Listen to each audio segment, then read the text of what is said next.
London سے خبر ہے بانی متحدہ پر دہشت گردی پر اکسانے کا جرم ثابت نہیں ہو سکا۔ بات کریں گے جیو نیوز کے نمائندے مرتضیٰ علی شاہ سے۔ مرتضیٰ، کیا تفصیل ہے آپ کے پاس؟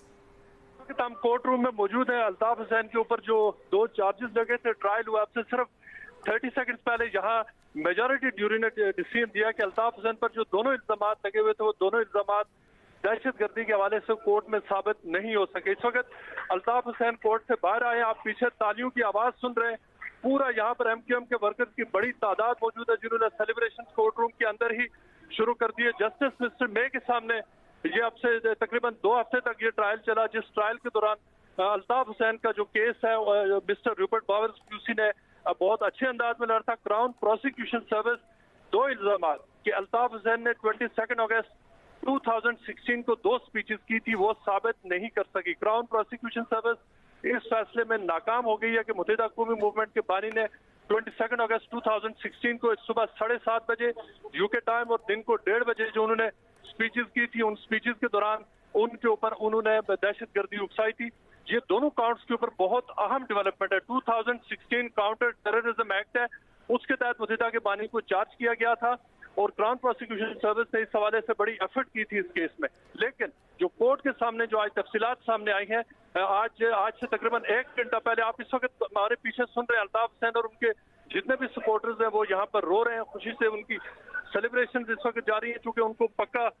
ان کے لیے کیس کافی مشکل تھا۔ لیکن جو 2 کاؤنٹس تھے کہ الطاف حسین نے 2 سپیچز کی ہیں، اس حوالے سے جوری نے 1 گھنٹہ پہلے کورٹ کو یہ بتایا کہ وہ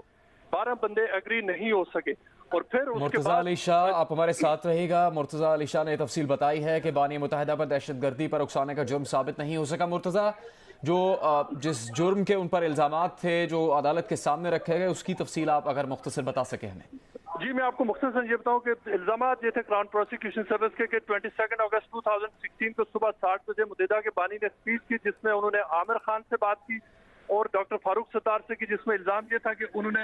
لوگوں کو کہا تھا کہ وہ وائلنس کریں اور جو رینجرز کا ہیڈ کوارٹر ہے وہاں پر جائیں۔ ایک رینجرز کے سینئر آفیشل کا نام بھی آیا تھا۔ اس میں کراؤن پروسیکیوشن سروس کا الزام یہ تھا کہ الطاف حسین نے انسائٹمنٹ ٹو ٹیررزم کی انڈر کاؤنٹر ٹیررزم ایکٹ 2006۔ دوسرا چارج یہ تھا کہ اسی دن پھر تقریباً 3-4 گھنٹے کے بعد جو کراچی پریس کلب کے بعد جو ہنگر اسٹرائکنگ کیمپ تھا وہاں الطاف حسین نے سپیچ کی اور وہاں جو اپنے ورکرز تھے ان کو یہ کہا کہ وہ جیو ٹی وی اور 2 دیگر ٹیلی ویژن چینلز ہیں ان کے اوپر مارچ کرے اور ان سے پوچھیں جا کر کہ انہوں نے جو لاہور ہائی کورٹ نے ان کے اوپر بین لگایا ہوا تھا۔ اس کے بعد وہ جو تقریر کر رہے ہیں وہ آخر کیوں وہ تقریر وہ ان کی جو ان کے اوپر بین لگایا ہوا، یہ 2 چارجز تھے۔ اور اس میں کہا یہ گیا تھا کہ جو ہنگر اسٹرائکنگ کیمپ پہ جو الطاف حسین کی سپیچ تھی اس سپیچ کے بعد وہاں پر وائلنس ہوا تھا اور اس وائلنس کے نتیجے میں ایک شہری کی ہلاکت ہوئی تھی، گاڑیاں ٹوٹی تھی اور نقص امن ہوا تھا۔ یہ چارج تھا کراؤن پروسیکیوشن سروس کا۔ لیکن جو جوری کو یہ کراؤن پروسیکیوشن سروس نے تقریباً 7 دن جوری کو پورے کیس کی تفصیلات بتائیں، ان کو ویڈیوز ڈسپلے کی، لیکن اس کے جواب میں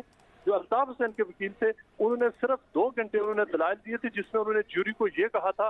کہ وہ یہ دیکھیں کہ وائلنس پاکستان میں ہوا۔ لیگل جہاں پہ ایشو یہ ہے کہ یہ جو UK کا یارڈ سٹک ہے وہ پاکستان میں نہیں چل سکتا، اس لیے کہ جو پاکستانی لیڈرز ہیں وہ سٹیج پر جب بات کرتے ہیں تو وہ پیٹ پھاڑنے کی، گلے پھاڑنے کی اور وہ وہاں پر ٹیلی ویژن اور چینلز پر ریڈ کرنے کی بات کرتے ہیں جو برطانوی قانون میں جو ساؤتھ لنڈن میں وہ والی لینگویج استعمال نہیں ہوتی۔ یہ وہ آرگومنٹ تھا جو جوری نے ایکچولی ایکسیپٹ کیا ہے کہ جو الطاف حسین کے اوپر جو پورا جو کیس تھا اس میں یہ تو ضرور ہے کہ انہوں نے اگریسو لینگویج یوز کی، لیکن یہ ثابت نہیں ہوا کہیں بھی سپیچ کے دوران کہ الطاف حسین نے کسی کو کہا ہو کہ وہ جا کر کسی کو ماریں یا ایکچوئل وائلنس کریں۔ یہ ایک بڑا ٹیکنیکل پوائنٹ ہے لیکن یہ وہ پوائنٹ تھا جس کے اوپر ڈیلیبریشن سے بہت امپورٹنٹ بات جنید جہاں یہ ہے کہ جج مسز میں نے کلیئرلی جوری کو یہ کہا تھا، کلیئر انسٹرکشن دی تھی کہ UK کے یارڈ سٹک استعمال ہونی ہے اور الطاف حسین کے اوپر جو ٹیررزم کے چارجز بالکل درست ہیں اور ان کو کنوکٹ اس میں ان کی بنتی ہے۔ انہوں نے جوری کو یہ بھی کہا تھا کہ جوری کراؤن پروسیکیوشن سروس کو یہ ثابت نہیں کرنا کہ کراچی میں وائلنس ہوا ہے یا نہیں۔ انہوں نے یہ کہا تھا کہ یہ جو الزام ہے یہ ثابت شدہ ہے، یعنی انہوں نے ایک جو معیار ہے جوری کے لیے یہ اتنا کلیئرلی وہ سیٹ اپ کر دیا تھا۔ لیکن اس کے باوجود جو جوری ہے، جوری کی اکثریت نے جو